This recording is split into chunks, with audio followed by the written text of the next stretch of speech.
Sun astro TV நேர்களுக்கு வணக்கம். நம்ம சேனல்ல பாத்தீங்க அப்படின்னா பொதுவாகவே நிறைய ஆன்மீகம் சம்பந்தமான விஷயங்கள தகவல்களை தான் பார்த்தும் தெரிஞ்சுக்கிட்டும் வந்துட்டு இருந்தோம். அதற்கு அடுத்தபடியாக இப்ப நம்ம அரசியல் சம்பந்தமாகவும் பேச ஆரம்பிச்சிருக்கோம்.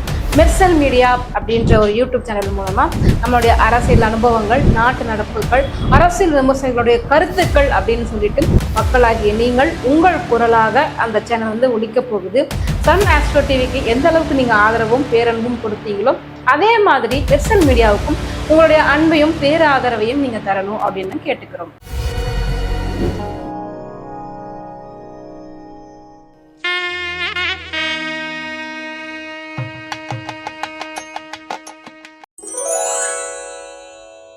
மேசராசி நேயர்களுக்கு இந்த வருடம் கடினமான உழைப்பதற்குண்டான களம் கிடைக்கும். உங்களை நீங்கள் யாரென்று நிரூபிப்பதற்கு தேவைப்படுகின்ற இடம் கிடைக்கும்.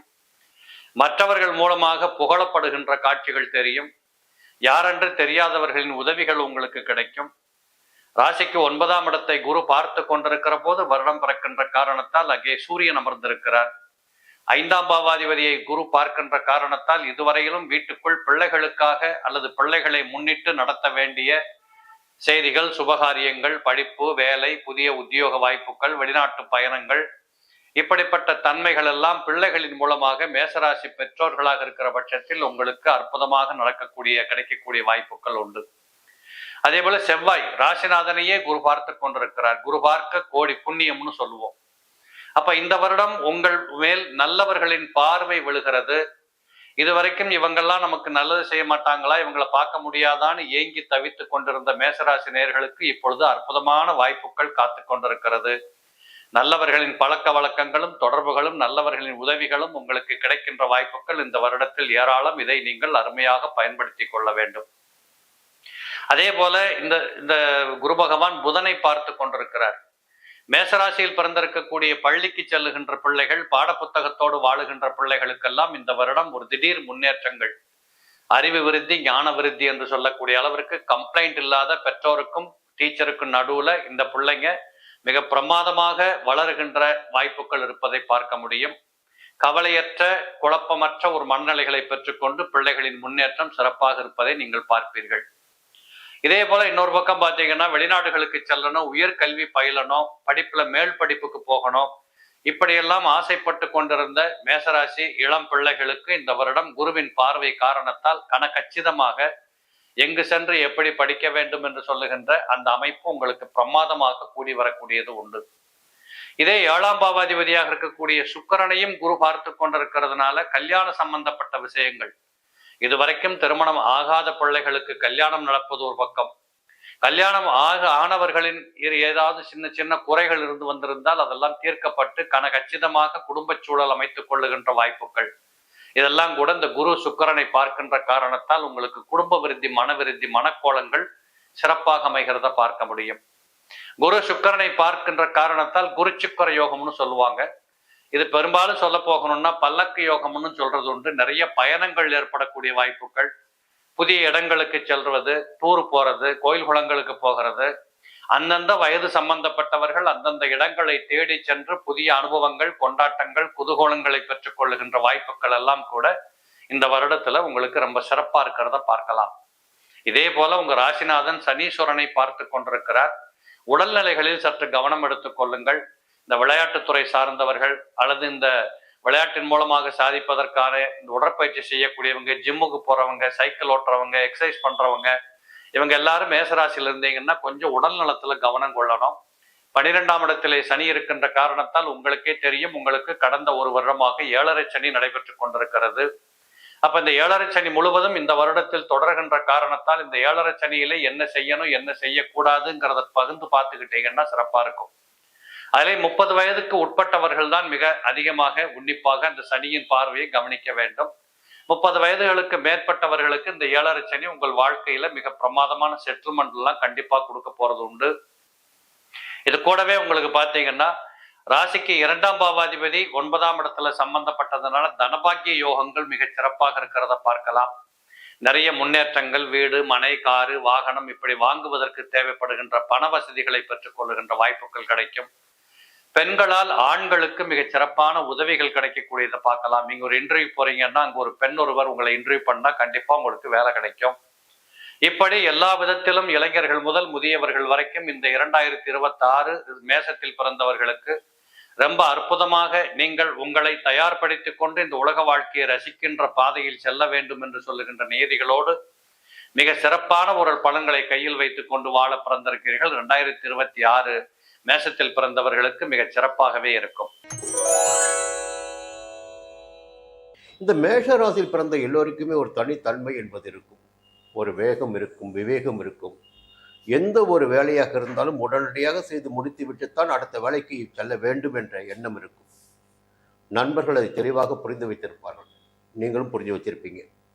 மேஷ ராசினரோட ஒரு வேலையை கொடுத்து பாருங்க, அடுத்த நிமிடம் முடிச்சுதான் மற்ற வேலையை பார்ப்பாங்க. எந்த சோர்வு என்பது உங்களுக்கு இருக்காது. அதற்கு காரணம் அந்த ராசிநாதனான செவ்வாய். தைரியம், வீரியம், பராக்கிரமம் என்பதை அனைத்தையும் கொடுத்து கொண்டிருப்பவர் செவ்வாய். அப்போது செவ்வாயுடைய வீரியம், அந்த வேகம் உங்களுக்குள்ள எப்போதும் இருக்கும்.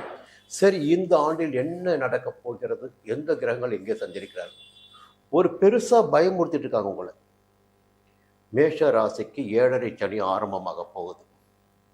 ஆரம்பம் ஆயிடுச்சு. இப்படிலாம் கதை ஓடிக்கிட்டு இருக்கு. நான் கதையாக கூட சொல்கிறேன், நான் கதை ஓடிக்கிட்டு இருக்கு. ஆனால் உண்மையை நீங்கள் தெரிஞ்சுக்கணும். திருநள்ளாறில் மார்ச் மாதம் 6ஆம் தேதி சனி பெயர்ச்சி. அந்த மார்ச் 6ஆம் தேதி வரையில் சனி கும்பராசிக்குள் ஆட்சியாக சஞ்சரித்துக் கொண்டிருப்பார். இந்த ஆண்டு மிக சிறப்பான ஒரு விஷயம் இந்த ஆண்டில் நிறைய இருக்குது. சொல்லி அவனை கொடுக்குறான். பயப்பட வேண்டிய அவசியமே இல்லை நீங்கள்லாம். அதுக்கு என்ன காரணம்னா, அந்த 7.5 சனி ஆரம்பமாகுதுன்னு சொல்கிறாங்க பாருங்கள். அதற்கு முன்னதாக 3 மாதங்கள், ஜனவரி, பிப்ரவரி, இந்த 2 மாதங்கள் இருப்பாருங்க. 11ஆம் இடமான லாபஸ்தானத்தில் சஞ்சரித்து கொண்டிருப்பார் ஆட்சியாக சனி. அந்த 2 மாதமும் உங்களுக்கு யோகமான பலனையை அவர் கொடுப்பார். அதன் பிறகு பார்த்தீங்கன்னா, உங்கள் ராசிக்கு விரயஸ்தானமான 12ஆம் இடத்திற்கு 7.5 சனியுடைய தொடங்குகிறது. அங்கே ஒரு சுருக்கமான தகவலை சொல்லியாகணும். முதல் சுற்று 7.5 சனி நடைபெறுகின்ற காலகட்டத்தில் மட்டும்தான் யாராக இருந்தாலும் கொஞ்சம் நெருக்கடியை சந்திக்க வேண்டியதாக இருக்கும். 2வது சுற்றில் நெருக்கடி என்பது நிச்சயமாக இருக்காது. அதை நீங்கள் புரிஞ்சுக்கணும். 30 வயதிற்கு மேற்பட்டவர்களுக்கு இந்த 7.5 சனி பற்றி பயம் வேண்டாம். இதற்கு மேலே இன்னொரு தகவலும் இருக்கு.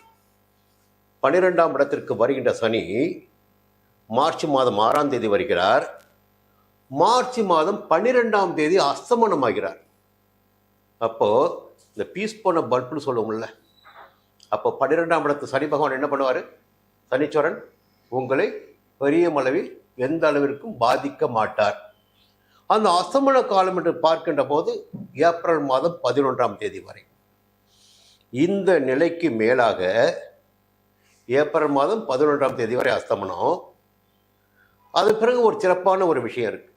மே மாதம் பார்த்தீங்கன்னா குருவுடைய பார்வை அந்த 12ஆம் இடத்துக்கு கிடைக்கும், சனிக்கு கிடைக்கும், சனீஸ்வரனுக்கு கிடைக்கும். அப்போ அந்த காலகட்டத்திலும் 7.5 சனியின் பாதிப்பு மேஷ ராசினருக்கு நிச்சயமாக இருக்காது. அதற்கு மேலாக பார்த்தீங்கன்னா ஜூலை மாதம் 15ஆம் தேதி வக்ரமாகிறார் சனி. நவம்பர் 30 வரை வக்ரமாகவே இருக்கிறார். இதெல்லாம் எதுக்காக உங்களுக்கு சொல்கிறேன்னா, இந்த 2026இல் சனி பகவானால் உங்களுக்கு எந்த விதமான பாதிப்பும் ஏற்படுவதற்கு வாய்ப்பு இல்லை என்பதை நீங்கள் தெரிந்து கொள்ள வேண்டும் என்று சொல்கிறேன். 2 மாதம், 2 மாதங்கள் மிக யோகமாக இருக்கும். சரி, அடுத்து ஒரு கிரகமாச்சா. அடுத்து ராகு என்ற யோகக்காரகன், போகக்காரகன். அவர் எங்கே இருக்காருன்னு பார்த்தீங்கன்னா நவம்பர் மாதம் 13ஆம் தேதி வரை லாபஸ்தானமான 11ஆம் இடத்தில். இப்போ கிரகங்களில் வலிமையான கிரகம்னு பார்த்தீங்கன்னா கேது, அடுத்தது ராகு, அதற்கு பிறகுதான் சனி. அப்போ ராகு 11ஆம் இடத்தில் லாபத்தை கொடுக்கின்ற இடத்தில் சஞ்சரிக்கின்ற போது நீங்கள் செய்து வருகின்ற தொழில் எதுவாக இருந்தாலும் சரி, இல்லை புதிதாக தொழில் தொடங்க வேண்டும் என்ற முயற்சியை மேற்கொண்டாலும் சரி, அதில் உங்களுக்கு எதிர்பார்த்த ஆதாயம் கிடைக்கும். வெளிநாட்டு முயற்சிகள் சாதகமாகும். முடங்கி கிடந்த தொழில்கள் கூட மீண்டும் ஒரு முன்னேற்றத்தை காணக்கூடிய நிலை இருக்கும். உங்களுக்கு தேவையான சந்தோஷங்கள், மகிழ்ச்சி என்பது நிச்சயமாக உங்களுக்கு இருக்கும். 11ஆம் இடத்தை பற்றி நிறைய சொல்லிக்கிட்டே போகலாம். மூத்த சகோதரம், இளைய தாரம், வாழ்க்கை துணைக்கு அப்பாற்பட்ட ஒரு இடம் அது 11ஆம் இடம். அந்த இடத்தில் ராகு சஞ்சரிக்கின்ற போது ஒவ்வொரு மனிதனுக்கும் எதிர்பார்ப்புகள், தேவைகள், ஆசைகள் என்பது ஒவ்வொரு விதமாக இருக்கும். இந்த காலகட்டத்தில் அந்த ஆசைகள் எல்லாம் மேஷ ராசினருக்கு பூர்த்தியாகும். கொஞ்சம் செல்வாக்கும் உயரும். இன்னொன்று பார்த்தீங்கன்னா, அதே நவம்பர் மாதம் வரையில் 5ஆம் இடத்தில் கேது சஞ்சாரம் பண்ணிட்டு இருப்பார். கேதுடைய சஞ்சாரம் 5ஆம் இடத்தில் இருக்கின்ற காரணத்தினால் ஒரு பக்கம் சந்தோஷம் இருக்கும், வருமானம் இருக்கும், தொழில் நல்லா போயிட்டு இருக்கும், உத்தியோகம் நல்லா போயிட்டு இருக்கும், எந்த விதமான கவலையும் இருக்காது. ஆனால் 5ல் கேது இருக்காரு பாருங்க, மோட்சக்காரகன், ஞான மோட்சக்காரகன். கொஞ்சம் பிள்ளைகளால் கொஞ்சம் நெருக்கடி கொடுப்பார். பிள்ளைகளால் தொல்லைகள் கூட ஏற்படும். நினச்சி கஷ்டப்படுவீங்க. ஒரு பிள்ளை பண்ணுறதை பார்த்து நீங்கள் கொஞ்சம் கஷ்டப்படுவீங்க. இன்னொரு பிள்ளைய போக்கு பிடிக்காம கஷ்டப்படுவீங்க. இப்படி பார்த்தீங்கன்னா பிள்ளைகளால் தொல்லை ஏற்படும், பூர்வீக சொத்தில் பிரச்சனைகள் ஏற்படும், உறவுகளுக்குள் விரிசல் ஏற்படும். ஒரு சிலருக்கு காதல் வழியே சங்கடங்கள் ஏற்படும். 5ஆம் இடம் காதலை உருவாக்கிடக்கூடிய இடம். இந்த நேரத்தில் மாணவர்கள் இருக்காங்க பாருங்க, பொது தேர்விற்காக படித்து கொண்டிருக்கின்ற மாணவர்கள், இந்த உயர்கல்விக்குரிய நிலையை எட்டக்கூடிய மாணவர்கள் படிப்பில் இந்த ஆண்டில் முழுமையான கவனத்தை செலுத்தி வர வேண்டும். ஆசிரியருடைய ஆலோசனை கேட்கணும். கணவன் மனைவிக்குள் ஒரு இணக்கமான நிலை இருக்க வேண்டும் என்றால் அனுசரித்து போகணும். ஒருவரை ஒருவர் அனுசரித்து கொண்டு போவதன் வழியாக நன்மை நடக்கும். இங்கே முக்கியமான ஒரு கிரகத்தை நாம் பார்த்தாகணும். யாரு? உங்களுக்கு பாக்கியாதிபதி குரு. ஞானக்காரன் குரு, தனக்காரன் குரு, புத்திரக்காரன் குரு, சொல்லிக்கிட்டே போகலாம். குருவை பற்றி குருவுடைய பார்வை கிடைக்காதான்னு இயங்கிட்டு இருப்போம். அந்த குரு பார்த்தீங்கன்னா ஆண்டின் தொடக்கத்தில் வக்கிரமாக இருக்கிறார். மார்ச் 17 வக்கிர நிவர்த்தி அடைகிறார் மிதுனத்தில், உங்கள் ராசிக்கு 3ஆம் இடத்தில். 3ஆம் இடத்தில் சஞ்சரிக்கின்ற குரு 7ஆம் இடத்தையும் 9ஆம் இடத்தையும் 11ஆம் இடத்தையும் பார்ப்பார். அப்போ மார்ச் 17க்கு பிறகு மேஷ ராசினருக்கு திருமண வயதில் இருப்பவர்களுக்கு திருமணம் கூடி வரும். ஒரு சிலருக்கு பார்த்தீங்கன்னா சொந்த வீடு அமையும், சொந்த வாகனம் அமையும். அதற்கு மேலே வாழ்க்கை துணை இழந்தவர்களுக்கு, பிரிந்தவர்களுக்கு மறுமணமும் நடந்தேறும். 11ஆம் இடத்தையும் குரு பார்க்கிறார். மறுமணமும் நடந்தேறும். அப்போ இந்த சுபிட்சமான நிலைகள் எப்படின்னா மே மாதம் 26ஆம் தேதி வரை. மே மாதம் 26ஆம் தேதி 4ஆம் இடத்திற்கு கடகத்திற்கு செல்கின்ற குரு, உச்சமாக சஞ்சரிக்கின்ற குரு 8ஆம் இடத்தையும் 10ஆம் இடத்தையும் 12ஆம் இடத்தையும் பார்ப்பார். அதான் முதல்ல சனியை பற்றி பேசும்போது சொன்னேன். 12ஆம் இடத்தில் சஞ்சரித்து கொண்டிருக்கின்ற சனிக்கு குருவுடைய பார்வை கிடைக்கும். குரு பார்க்கின்ற போது அது அவருடைய சொந்த வீடு இல்லைங்களா? அப்போ அந்த வீரியம், கர்மக்காரங்கனாக இருந்தாலும் கொஞ்சம் கட்டுப்பட்டு தான் ஆகணும் குருவிற்கு. அவர் சொந்த வீட்டை போய் கொண்டிருக்கார். சரி, திடீர்னு அதிர்ஷ்டம் 8ஆம் இடத்தை குரு பார்க்குறார்.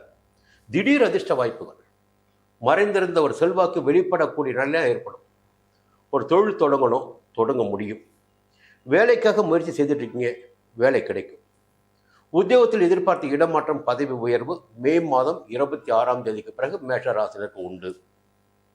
அதன் பிறகு ஒரு நல்ல தகவல் பார்த்தீங்கன்னா, உங்களுடைய பூர்வ புண்ணிய ஸ்தானத்தில் அக்டோபர் மாதம் 20ஆம் தேதி முதல் சஞ்சரிக்க இருக்கிறார் குரு அதிசாரமாக. அப்போ அக்டோபர் 20க்கு பிறகு என்ன ஆகுன்னா ஜென்ம ராசிக்கே குருவுடைய பார்வை கிடைக்கும். எப்பொழுதெல்லாம் குரு பார்வை ஜென்ம ராசிக்கு கிடைக்கிறதோ அந்த காலகட்டத்தில் அந்த மனிதனுடைய வாழ்க்கை சுபிட்சமாக என்பது பொதுவான விதி. அப்போ ஆண்டின் இறுதியில் பார்த்தீங்கன்னா ஒரு நல்ல நிலைமை உங்களுக்கு இருக்கு. 9ஆம் இடத்தை குரு பார்க்கிறார், 11 குரு பார்க்கிறார். பொதுவாக இந்த ஆண்டில் பார்த்தீங்கன்னா மேஷராசியில் பிறந்தவங்களுக்கு வேலை வாய்ப்பிற்கு குறைவு இருக்காதுங்க. வேலை இல்லாமல் இருக்க முடியாது. வேலை தேடி தேடி அழுத்து போனவங்களுக்கு கூட வேலை கிடைக்கும். உத்தியோகத்தில் இருந்த நெருக்கடிகள் எல்லாம் விலக ஆரம்பிக்கும். வியாபாரத்தில் இருந்த பிரச்சனைகள், சங்கடங்கள் எல்லாம் விலக ஆரம்பிக்கும். புதிய தொழில் தொடங்குகின்ற முயற்சி, இருக்கின்ற தொழிலை விரிவு செய்கின்ற முயற்சி, இவையெல்லாம் வெற்றியாகும். நிச்சயமாக இன்னொரு விஷயம் இருக்கு, காதல் இருக்கு, வாழ்க்கை துணைக்கு அப்பாற்பட்ட ஒரு தேடல் இருக்கு. அது நிறைவேறக்கூடிய வாய்ப்பும் இருக்கு. கொஞ்சம் நீங்க தான் அதை முடிவு பண்ணணும். கிரக நிலைகள் இப்படி இருக்கு, இப்படி இருந்தால் இந்த நிலையில் ஏற்படும் சொல்ல வேண்டியது மட்டும்தான் எங்கள் கடமை. அது உங்கள் சுய ஜாதகத்தில் எப்படி எழுதப்பட்டிருக்கு, என்ன எழுதப்பட்டிருக்கு, இது கோச்சார பலன். புரியுதுங்களா? அப்போ இந்த ஆண்டு சுபிட்சமான ஆண்டுங்க. எல்லா வகையிலுமே திருமணம், குழந்தை பாக்கியம், சொந்த வீடு, வாகனம், செல்வாக்கு, அந்தஸ்து, எல்லா விதமான நிலைகளும் மேஷ ராசினருக்கு 2026 இருக்கிறது. அவை உங்களுக்கு சொல்ல வேண்டிய கடமை சுபிட்சமாகவே இருக்கு. நல்ல வெற்றி நடை போடுங்க. நமக்கு நல்ல எதிர்காலம் இருக்கிற நம்பிக்கையோடு செயல்படுங்க. ஒவ்வொன்றிலும் உங்களுக்கு வெற்றி உண்டாகும். மீண்டும் அடுத்த பதிவில் சந்திக்கிறேன். நன்றி.